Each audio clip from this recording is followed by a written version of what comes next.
The Supreme Court's decision to uphold the verdict of the High Court regarding the 38 quintal gold smuggling and Sanam Shakya murder cases has really raised quite a few ripples in the judicial sector in the past couple of days. The scenario has raised questions on the basis of the decision made by the Judicial Council to penalize the 8 judges and that whether the decision was only populist. Good morning, I am Praram Vadhal. Let's begin with the main stories. Controversy looms over the judiciary after Supreme Court upholds the ruling of High Court on 38 quintal gold smuggling case. Questions raised over the Judicial Council's decision to penalize judges. National Pride projects to take at least 15 years for completion, prioritizing projects without determining financial sources and capabilities the main causes. 20 people killed and 26 injured in a mass shooting in the Texas city of El Paso. A 21-year-old man believed to be the sole gunman arrested. And Paris Saint-Germain win their 7th successive French Super Cup with a 2-1 win against Rennes. Borussia Dortmund see off Bayern Munich 2-0 to win the German Super Cup. Prime Minister K.P. Sharma Oli left for Singapore last night for his regular medical checkup. Prime Minister Oli left for Singapore in a 10 p.m. flight of Silk Air last night. Deputy Prime Minister and Defence Minister Ishwar Pokhrel, Home Minister Ram Bahadur Thapa, Nepal Communist Party Secretary Vishnu Paudel and heads of security departments had reached the Tribhuvan International Airport to bid farewell to Oli. Prime Minister's press advisor Kundan Aryal informed that the Premier was not scheduled to attend any other programs other than his regular health checkup at National University Hospital in Singapore. Prime Minister Oli had undergone a successful transplant of both of his kidneys in Apollo Hospital in the Indian capital New Delhi 12 years ago and has been under regular medication. Oli, who had been visiting Delhi and Thailand for regular checkup, has not been to the two nations, India and Thailand, after shouldering the responsibility of the Prime Minister for the second time. Prime Minister Oli has been accompanied by his wife Radhika Shakya, Chief Political Advisor Vishnu Rimal, Personal Doctor Dibya Singh Shah, Personal Secretary Rajesh Bajracharya, representative of the Ministry of Foreign Affairs and 2 security guards. He will remain in Singapore for a week for his treatment. Now, the Supreme Court's decision to uphold the decision of the High Court in relation to the 38 quintal gold smuggling and Sanam Shakya murder cases has created quite a few ripples in the judicial sector. Earlier, the Judicial Council took action against 8 High Court judges in terms of their verdict on the same case. However, the action taken by the Judicial Council has now been drawn into controversy after the same decision of the judges was upheld by the Supreme Court. The Judicial Council had taken action against 8 judges, including the Chief Justice of Biratnagar High Court, Kulratna Burtel, terming their verdict in the gold smuggling scam flawed. The council, led by Chief Justice Cholendra Samshar Rana, even went on to sack Judge Umesh Kumar Singh. However, the verdict issued by those very judges has been upheld by the apex court. The Judicial Council's decision to take action against the judges has now been disputed as the Supreme Court sustained the verdict of the High Court except for the decision to release businessman Mahavir Golyan on bail. The council is now being alleged of taking action against the judges in haste only for cheap popularity while the case was still under consideration at the court.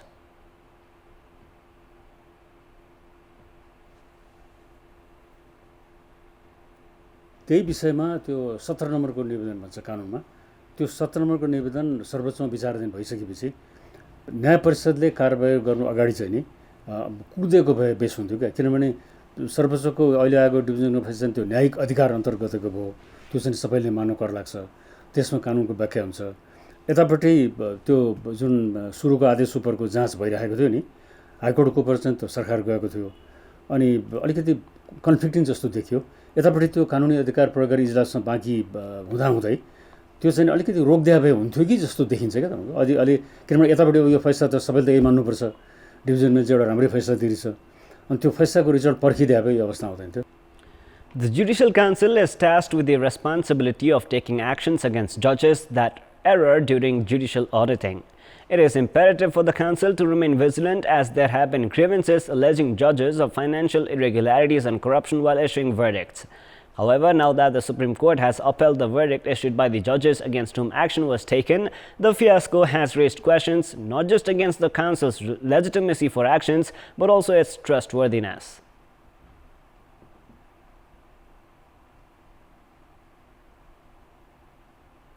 बिल्कुल न्याय परिषदको निर्णयलाई एउटा चुनौती खडा भयो। अब यो फैसलाले चुनौती खडा गर्यो, चाहे त्यो प्रत्यक्ष रूपमा भन्नुहोस् चाहे अप्रत्यक्ष रूपमा भन्नुहोस्। जसलाई चाहिँ सचेत गराइयो, अब केही स्पष्टीकरण सोध्ने काम भएर जागिर नगए पनि एउटा कारबाहीको अवस्थामा लामो समयसम्म यहाँ बसेर जानुभएको छ। उहाँहरूले गरेको फैसला चाहिँ यो अहिलेको सर्वोच्च अदालतको फैसलाले त्यो फैसला ठिकै रहेछ भन्ने कुरा प्रमाणित भएको सन्दर्भमा न्याय परिषदले गरेको निर्णय उपर अहिले प्रश्न चिन्ह खडा भएको छ। Two of the judges who were taken action against have already retired, while a few were warned during the process. Verdict of the Supreme Court issued on Friday has found Judicial Council's decision to take action against the judges faulty. The Judicial Council, instead of embracing a populist approach, must instead make sound decisions only after reaching the depth of the issues aided by sound investigations. Prioritizing the development projects, the government has included 21 of them in the list of the National Pride projects. However, the government does not have adequate financial resources to take ahead all such prioritized projects, while it also lacks the national capacity. Based on the cost of investment and capital expenditure allocated by the government each year, most of the 21 projects require more than 15 years for completion. Budi Gandaki Hydel project under the National Pride project is expected to require an investment of 278 billion 190 million rupees. 33 billion 950 million rupees have already been spent in the project, which began 7 years ago. However, works of land acquisition and modality of the project have yet to be concluded. Similarly, 250 billion rupees is the estimated government requirement for Kathmandu-Tarai fast track. However, the project, which began 12 years ago, has already spent 11 billion 710 million rupees, with an additional 238 billion rupees required for its completion. These two projects are just representative examples. The government has been allocating very less budget for most of the National Pride projects, which means the progress made in such projects is very disappointing. Based on the current estimation, these National Pride projects will require another 1 trillion 200 billion rupees for completion. However, because of increasing current expenditures, the government is not in a state of allocating even 400 billion rupees for development budget. There is no certainty for the completion period of such projects due to the lack of resources. It has been 22 years since National Pride projects were prioritized. Despite the prioritizing on paper, budget allocation and construction works have remained ignored. It is because of this that not even a single project has completed in 2 decades since the prioritizing works had begun. The government, which has big ambitions of economic prosperity, must allocate adequate budget for the projects prioritized on the basis of national necessity and expedite works of construction accordingly. Failure to do so will only keep the public disappointed. It is now time for a short break, but for more news, do stay with us. Works of felling trees and relocating electric poles in Kalanki-Chabel Dhobi-Khola section under the expansion of Ring Road in the capital with the Chinese aid have begun. Ring Road Upgrading Project has said that budget has already been released to the Electricity Authority for relocation of electric poles and felling of 2,500 trees prior to the beginning of construction works under the second phase of Ring Road expansion. As China is to expand the 11.6 kilometer ring road section between Kalanki to Chava Hill, process has been taken forward to fell trees and relocate electricity poles that fall under the right-of-way of the road. According to the Ring Road Upgrading Project, permission for felling of 990 trees inside the ring road and more than 1,000 trees outside of it has already been taken from the Ministry of Forest. The felling of around 2,500 trees along the section would be complete within the next 1.5 months. The government has already provided more than 100 million rupees to the Electricity Authority to remove the electricity poles on the road section.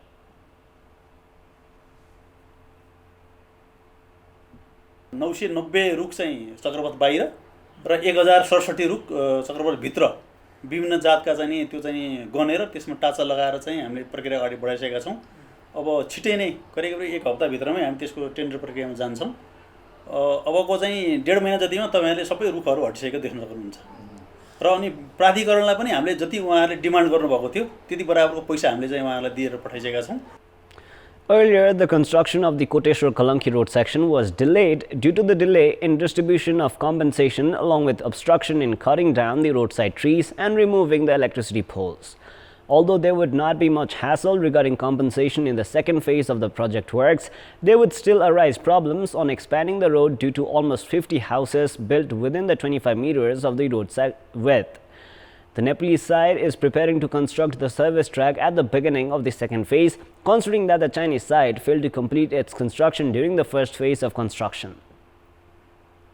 सुरुको फेजमा जति हाम्रो चाहिँ समस्याहरू देखिए हैन डिफेक्टहरू देखिए त्यसलाई चाहिँ कसरी कम गर्ने भन्ने विषयमा हामी चाइनिजले जुन हामीलाई पहिला प्रिलिमिनरी डिजाइन दिन्छ त्यो डिजाइन दिए आधारमा हामी बसेर छलफल गर्छौं हैन अब अहिले चाहिँ यो तपाईहरुले देख्नु भएको छ कलङ्कीदेखि कोटेश्वरसम्म बीचमा मिडियन छैन हैन अब बन्ने चाहिँ कलङ्कीदेखि धोबीखोलासम्म चाहिँ बीचमा मिडियन पनि बन्नुपर्छ र बीचमा पनि अलिकति ग्रिनरी राख्नुपर्छ भन्ने विषयमा हामीले चाहिँ सोच राखेका छौं.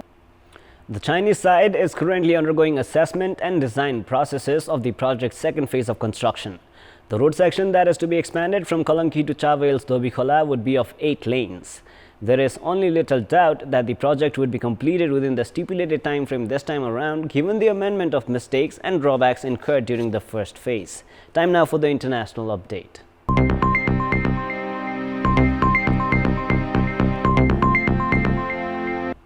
Twenty people have been killed and 26 injured in a mass shooting in the Texas city of El Paso.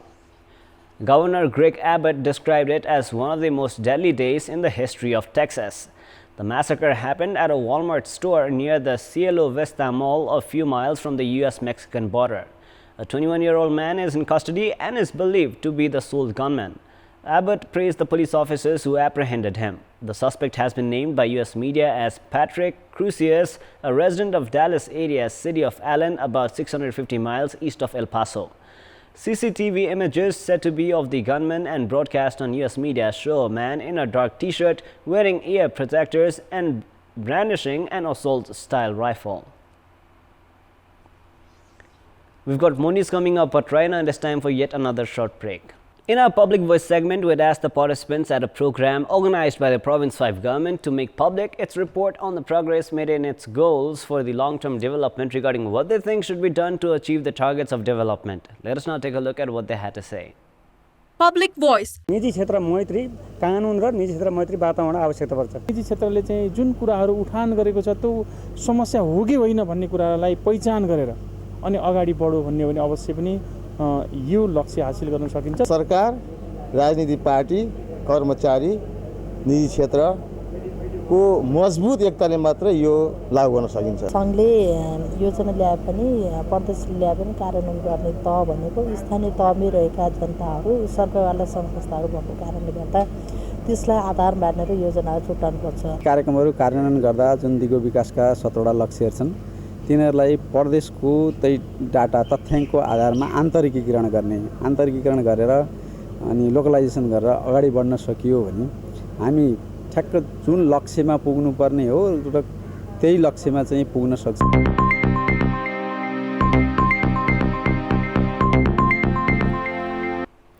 It is now time for our segment Public Pulse, where you text us with your opinion. Public Pulse. The question is, why have 2 runways not been prioritized during construction of airports? Your options are A. Weak planning, B. Lack of resources, and C. External influence. The voting is on. You can type NEWS, select your option A, B or C, and then send it to 34001 to share your opinion with us. With this, let us move on to the sports news. Sports News. Paris Saint-Germain substitute Angel Di Maria scored the winner with a spectacular free kick, and Kylian Mbappe was also on the target as the Ligue 1 champions recovered to beat Rennes 2-1 and lift the French Super Cup in Shenzhen late last night. Adrien Hunou had given the French Cup winners the lead despite PSG's dominance in the first half. Thomas Tuchel's side eventually earned the victory thanks to the second half goals from Mbappe and Di Maria.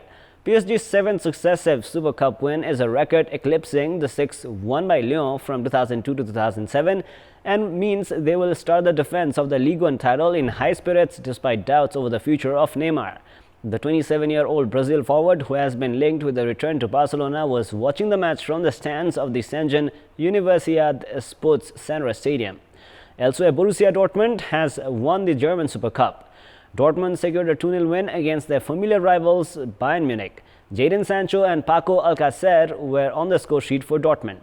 Meanwhile, Manchester City take on Liverpool at the English Premier League curtain raiser, the Community Shield, later this evening. More sports news. India secured a 4-wicket win against hosts West Indies in the first match of the T20 series last night. West Indies lost the toss and were put to bat first as they could only manage a paltry total of 95 runs, losing 9 wickets in the match played at Lauderhill, Florida. The hosts made a poor start to their innings as they had lost 5 wickets during the power play. Kieran Pollard was the only notable contributor with the bat as he top scored for West Indies with 49 runs. Debutant Navdev Saini picked 3 wickets, conceding 17 runs in his 4 overs for India, while Bhuvaneshwar Kumar grabbed 2 wickets. In reply, India chased the target of 96 runs in 17.2 overs, losing 6 wickets. Opener Rohit Sharma scored 24, while Manish Pandey and skipper Virat Kohli scored 19 runs each. Sunil Narayan, Sheldon Cottrell and Keemo Paul picked 2 wickets each for West Indies. With the win, India leads the 3-match T20 series 1-0. The second match of the T20 series will be played tonight. It is now time for our special segment Around the World.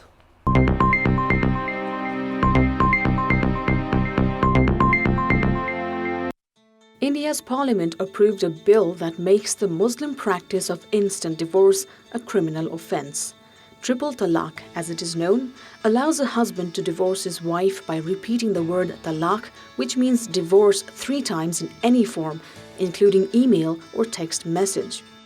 Supporters say the new measure protects Muslim women, while opponents say the punishment is harsh and open to misuse.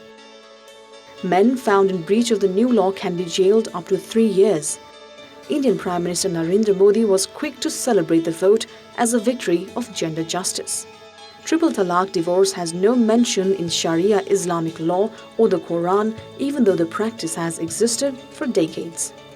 US intelligence officials stated the son of Al-Qaeda founder Osama bin Laden, Hamza, had died. The details of Hamza bin Laden's place or date of death, however, remain unclear in the anonymously sourced US reports. The reports were first carried by NBC and the New York Times.